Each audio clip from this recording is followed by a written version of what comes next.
Hello friends, आप कैसे हैं? आई होप कि आप अच्छे होंगे। तो आज हम लोग एनसीईआरटी क्लास 10 मैथ प्रश्नावली 9.1 के प्रश्न संख्या 5 को सॉल्व करेंगे।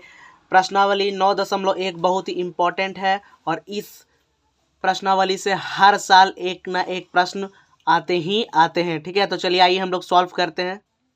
तो देखिए, क्वेश्चन नंबर 5 कहता है कि भूमि से 60 मीटर की ऊंचाई पर एक पतंग उड़ रही है। पतंग में लगी डोर को स्थायी रूप से ठीक है, स्थायी रूप से भूमि के एक बिंदु से बांध दिया गया है।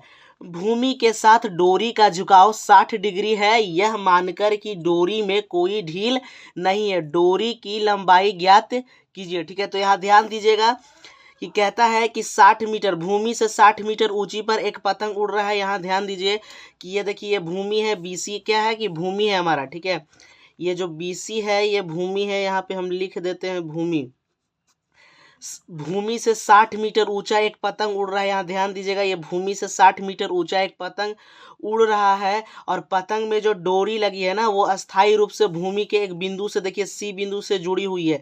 ये जो एसी है वो पतंग का डोरी है जो कि भूमि के एक बिंदु से क्या हुआ है, अस्थायी रूप से जुड़ी हुई है और एकदम तनी हुई है। ठीक है, एकदम सीधा टाइट होके एकदम तनी हुई है और इसका झुकाव जो है 60 डिग्री का है। ठीक है, इसका झुकाव कितना है, 60 डिग्री का। यह मानकर कि डोरी में कोई ढील नहीं है। ये जो डोरी जो है, ये जो रस्सी है, इसमें कोई ढील नहीं है, एकदम टाइट है। डोरी की लंबाई ज्ञात कीजिए। देखिए, ये वाला जो हमारा है ये डोरी है, हम लोग को इसी का लंबाई ज्ञात करना है, यानी एसी का लंबाई क्या होगा। ठीक है, तो यहाँ पर देखिए 60 मीटर ऊंचा एक पतंग उड़ रहा है भूमि से। ठीक है, और पतंग का जो डोरी है वो भूमि के एक बिंदु पे लगा हुआ है एकदम।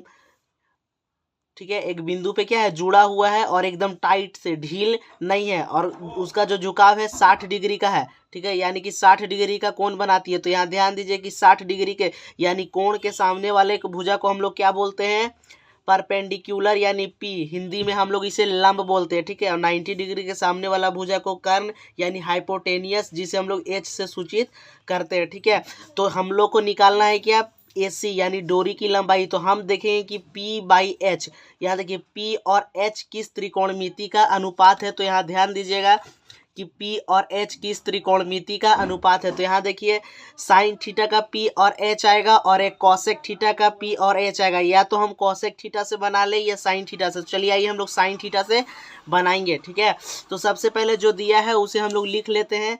ठीक है, तो यहाँ पे देखिए क्या लिखना है हम लोग, डोरी की लंबाई। ठीक है, तो यहाँ डोरी की लंबाई क्या है, यहाँ ध्यान दीजिए कि AC हमारा डोरी की लंबाई है। तो हम लोग यहाँ हल में लिखेंगे कि माना, हल में हम लोग को लिखना है कि माना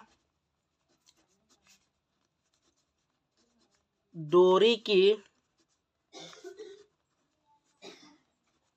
लंबाई बराबर क्या हम लोग माने थे, AC है। ठीक है, तो अब हम लोग सॉल्व करेंगे इस त्रिभुज में। यहाँ देखिए एक समकोण त्रिभुज बन रहा है। तो अब हम लोग क्या करेंगे कि बोलेंगे कि समकोण त्रिभुज ABC में। चलिए आइए हम सॉल्व करते हैं। यहाँ पे लिखना है कि समकोण, ये समकोण का चिन्ह होता है। ठीक है, ये जो है ये हमारा समकोण का चिन्ह होता है। तो यहाँ पे बोलना समकोण त्रिभुज ABC में। ठीक है, तो हम लोग देखे थे किस त्रिकोणमिति का अनुपात था, P बाई एच। तो यहाँ ध्यान दीजिएगा कि P बाई एच हम साइन थीटा में देखे थे। तो साइन थीटा हम लोग लगाएंगे। तो यहाँ लिखेंगे साइन थीटा बराबर P बाई एच। ठीक है, तो यहाँ ध्यान दीजिएगा कि साइन थीटा क्या है हमारा, P बाई एच। तो अब साइन थीटा या थीटा का मान 60 डिग्री दिया हुआ है, तो हम लोग 60 डिग्री लिख लेंगे कि साइन 60 डिग्री बराबर, देखिए P किस भुजा को हम लोग बोले थे, AB। ठीक है, जो P है लंब वो क्या है, AB। तो यहाँ पे हम P की जगह यहाँ AB कर लेंगे।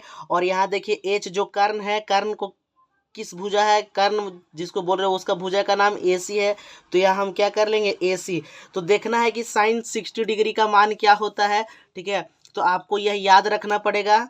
देखिए मैं दिखाता हूँ कि साइन 60 डिग्री का मान हमारा √3/2 होगा। ठीक है, तो यहाँ पे हमारा साइन 60 डिग्री का मान होगा √3/2। तो हम यहाँ पे लिख लेते हैं कि √3/2। √3/2। अब ए बी का मान देखिए दिया हुआ है, ए बी का मान मेरा 60 मीटर दिया हुआ है, तो हम यहाँ लिख लेते हैं 60 मीटर। ठीक है, उसके बाद ए सी का मान नहीं दिया हुआ, ए सी हम लोग को निकालना है, तो यहाँ लिख लेंगे क्या, ए सी। अब क्या करना है कि इसको क्रॉस मल्टीप्लाई करना है, यानी कि तिरछा तिरछी गुना करेंगे हम लोग। तो क्या √3 को ए सी के साथ गुना करेंगे तो क्या हो जाएगा हमारा, √3 इंटू ए सी इक्वल 60 को जब 2 से गुना करेंगे तो क्या होगा हमारा, देखिए 60 इंटू 2। जब √3 को ए सी से गुना करेंगे तो इसको अभी इसे ही रहने देते हैं, √3 इंटू ए सी बराबर, जब 60 का टेबल 2 बार पढ़ेंगे तो हमारा कितना आएगा, 120 मीटर। देखिए इधर ए सी है जो √3 है, ए सी के साथ क्या चीज में, गुना में, तो इधर जाएगा तो क्या चीज में हमारा जाएगा, भागा में। ठीक है, तो ए सी से जब उधर भेजेंगे, यानी ये जो √3 है इसको उस साइड भेजेंगे बराबर के, तो क्या चीज में जाएगा, भागा में। ठीक है, तो यानी कि 120/√3। ठीक है, तो यहाँ ध्यान देना है कि अब यहाँ पे हम लोग हर का परिमेयकरण करेंगे। तो हर का परिमेयकरण कैसे करते हैं, चलिए आइए देखिए। तो हर का परिमेयकरण में हम लोग क्या करते हैं कि जो हर में संख्या होता है उसको एक बार नीचे भी गुना करते हैं और एक बार ऊपर भी। तो यहाँ पे हम गुना कर लेते हैं, एक बार ऊपर गुना करेंगे और एक बार नीचे। देखिए यहाँ हर में √3 था, इसीलिए हर का परिमेयकरण में हम लोग √3 से ऊपर भी गुना किए और √3 से नीचे भी। ठीक है, तो देखिए 120 को जब √3 से गुना करेंगे तो हमारा कितना आएगा, 120 √3। और जब देखिए √3 और √3, जब √3 से √3 गुना होता है तो √3 हट जाएगा, यानी जब रूट वाली संख्या समान होती है और उनमें गुना होता है तो रूट हट जाता है, यानी कि हमारा कितना आएगा, 3। तो अब यहाँ ध्यान दीजिए कि 3 से 120 यानी 120 कटेगा, तो देखिए कितना बार में कटेगा हमारा, 40 बार में। तो यहाँ हमारा कितना आया, 40√3। और यहाँ ध्यान दीजिएगा कि हमारा आंसर आया 40√3 मीटर हो जाएगा। यहाँ देखिएगा कि हम लोग क्या माने थे कि माना डोरी की लंबाई ए सी है, तो ए सी हमारा निकल गया है, यानी कि डोरी की लंबाई क्या आएगा, 40√3 मीटर। तो हम लोग बोलेंगे अतः डोरी की